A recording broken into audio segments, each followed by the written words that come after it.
안녕하세요. 류용식 법무사입니다. 오늘 영상의 주제를 결국 5%의 사람만 성공합니다 라고 삼아 봤는데요. 요 성공이라는 단어의 개념은 흔히 상대적으로 쓰이는 개념입니다.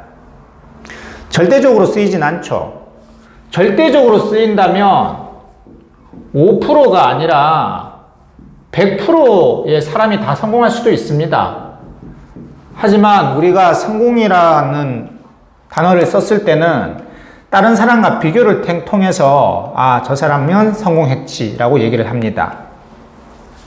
빈곤이라는 개념과 비슷한 것 같아요. 대한민국에 절대적 빈곤이 있나요? 대한민국의 절대적 빈곤이 없어진 지는 꽤 됐습니다.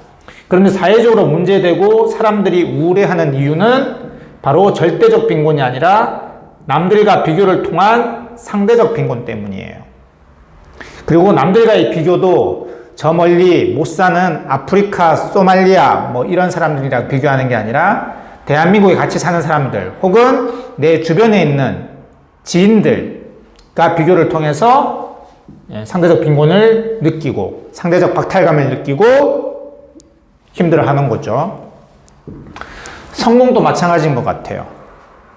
절대적으로 내가 어느 정도 먹고 살만하고 이러면 성공한 거 아니야? 이런 게 아니라 결국은 다른 사람과의 비교를 통해서 사람들이 성공했지 이렇게 평가를 하잖아요. 그런데 왜 꼭 5%냐? 이게 제가 임의로 정한 게 아니고요. 세계의 저명한 학자들이 수많은 연구 결과를 통해서 흔히 사람들이 성공했다라는 그 기준에 부합되는 사람들이 5%에 해당한다라는 결과를 내놓은 겁니다. 얼추 맞는 것 같아요. 법무사 시험을 준비하는 수험생에게 성공은 일단 시험 합격입니다. 그 시험 합격 비율도 도전하는 사람 대비 5% 정도 되는 것 같아요. 과거 사법시험 시절 때도 마찬가지였습니다. 사법시험에 도전하는 사람 대비 5% 정도의 사람들만 최종 합격을 했으니까요. 다른 전문직 시험도 비슷한 것 같아요. 시험 공부를 할 때 불합격하는 이유가 상대적으로 남들보다 열심히 안 해서 그런 거죠. 나름 열심히 했는데 나름은 의미가 없습니다.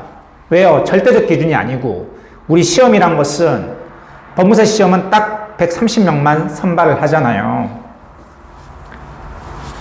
남들보다 훨씬 더 열심히 해야 됩니다. 나름 열심히 해서는 안 되고요. 그래서 떨어진 이유가 내가 책을 잘못 선택해서 공부 방법을 잘못 선택해서 학원을 잘못 선택해서 그래서 떨어지지 않습니다. 물론 중요한 요소이긴 한데 결국 불합격하는 이유는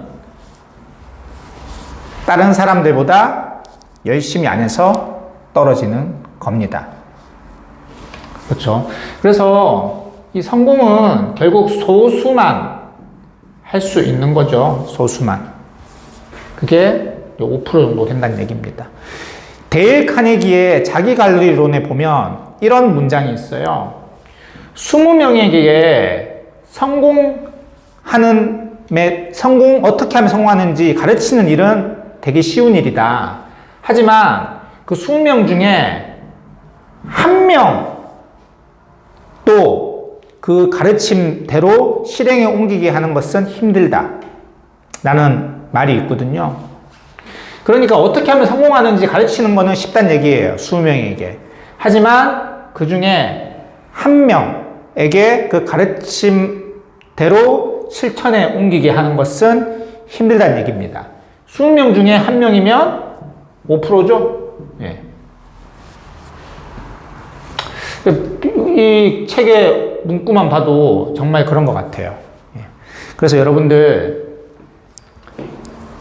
일단 법무사 시험을 준비하시는 수험생들 다른 전문직 시험도 마찬가지입니다. 결국 시험 합격이 일단 성공이잖아요. 1차적인 합격하고 나서는 또 이제 또 법무사로서 또 성공을 위해서 달려가야 되겠지만 일단 수험생 입장에서는 합격이 성공이기 때문에 그리고 이 5% 안에 드셔야 됩니다.